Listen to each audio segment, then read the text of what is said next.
요양병원 알아볼 때 가장 먼저 걱정되는 게 바로 비용이죠. 요양병원 비용이 만만치 않다는데 혹시 예상보다 훨씬 많이 나오면 어떡하지? 이런 생각에 마음이 불안하실 거예요. 그런데 이런 걱정을 시원하게 덜어드릴 수 있는 아주 고맙고 중요한 국가 제도가 있습니다. 바로 본인 부담 상한제라는 건데요. 이름이 조금 어렵게 들리시죠? 제가 오늘 아주 쉽게 설명해 드릴게요. 이 이야기만 끝까지 잘 들으시면 요양병원 비용 부담을 절반까지도 확 줄이실 수 있습니다.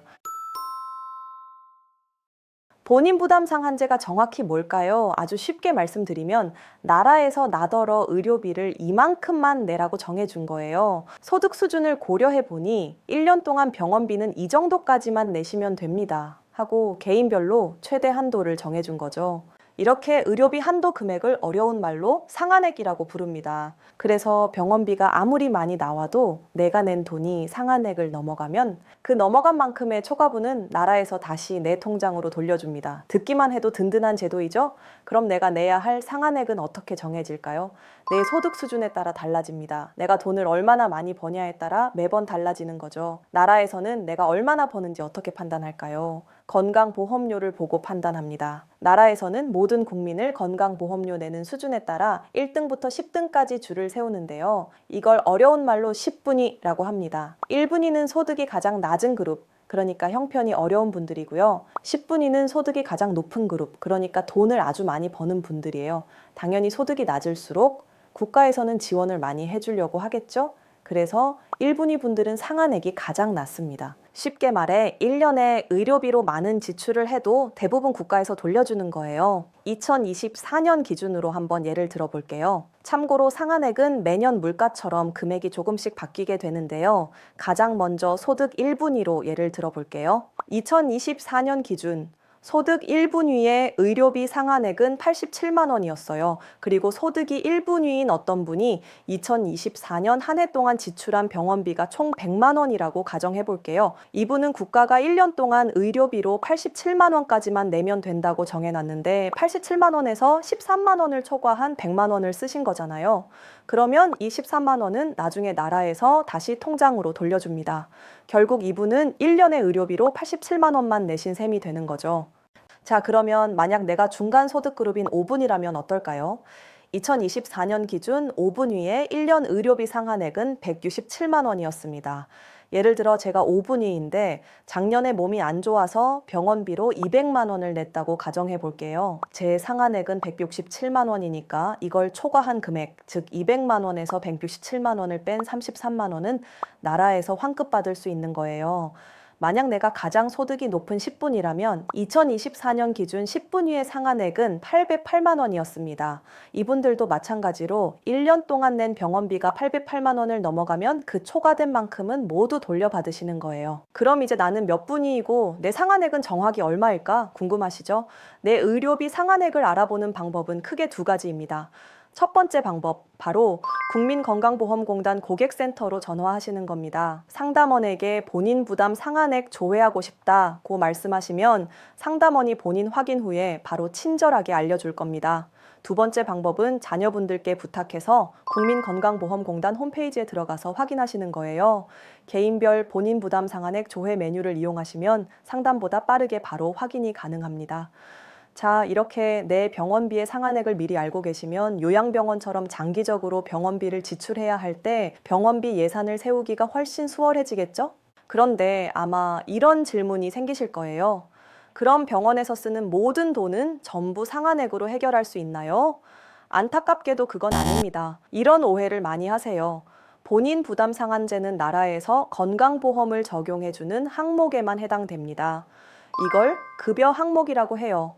반대로 비급여 항목은 본인 부담 상한제로 돌려받을 수 없는 항목인 거죠. 그럼 비급여 항목에는 뭐가 있을까요? 요양병원의 대표적인 비급여 항목은 첫 번째, 개인 간병비입니다. 간병인 쓰는 비용이에요. 사실 간병비가 제일 부담스러운 경우가 많은데 아쉽게도 개인 간병비는 비급여라 본인 부담 상한제 혜택을 받을 수 없어요.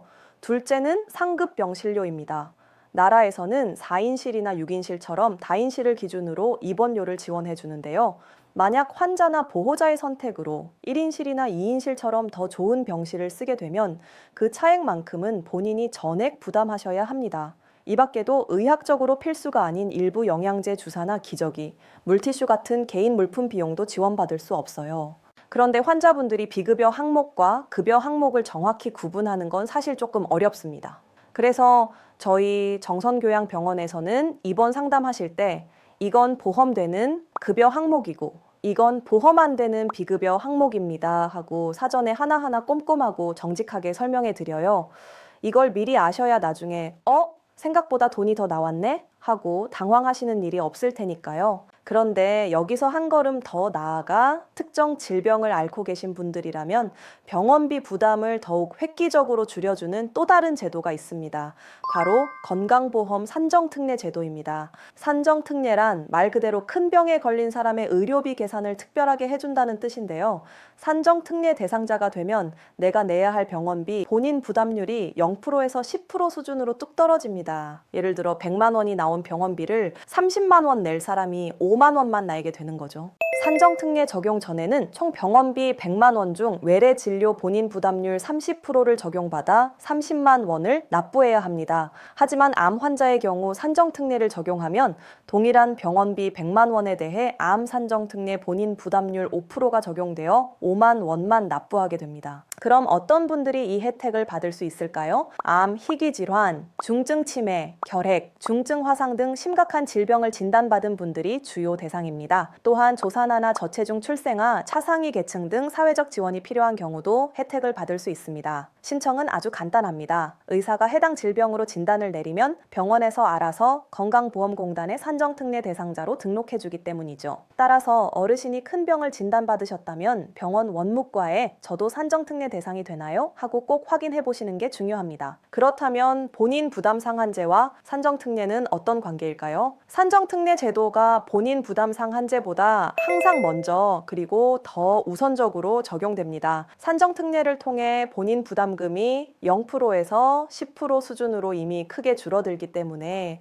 연간 의료비가 본인 부담 상한액을 넘는 경우는 사실상 거의 발생하지 않습니다. 즉 산정특례 대상자라면 본인 부담 상한제는 크게 신경 쓰지 않으셔도 괜찮습니다. 다만 두 제도 모두 건강보험이 적용되는 급여 항목에만 해당된다는 점은 동일합니다. 반대로 건강보험 적용이 안 되는 비급여 항목은 이 모든 혜택에서 제외됩니다. 요양병원의 대표적인 비급여 항목은 바로 간병비와 2일 2인실을 쓸 때 발생하는 상급병실료, 그리고 각종 개인 물품 비용입니다. 저희 정선교양병원은 입원하시기 전에 오늘 설명해드린 내용들, 특히 어떤 돈이 들고 어떤 혜택을 받을 수 있는지 아주 솔직하고 구체적으로 상담해 드립니다. 궁금하거나 어려운 점이 있으시면 언제든 아래 연락처로 편하게 물어보세요. 여러분들 입장에서 가장 부담이 적은 방법으로 계획을 세우실 수 있도록 저희가 함께 고민해 드리겠습니다. 또 주변에 요양병원 비용 때문에 걱정하는 친구나 이웃이 있다면 이 이야기를 꼭 공유해 주세요. 더 유용한 정보를 가장 먼저 받아보시려면 구독과 좋아요도 눌러주시면 정말 감사하겠습니다.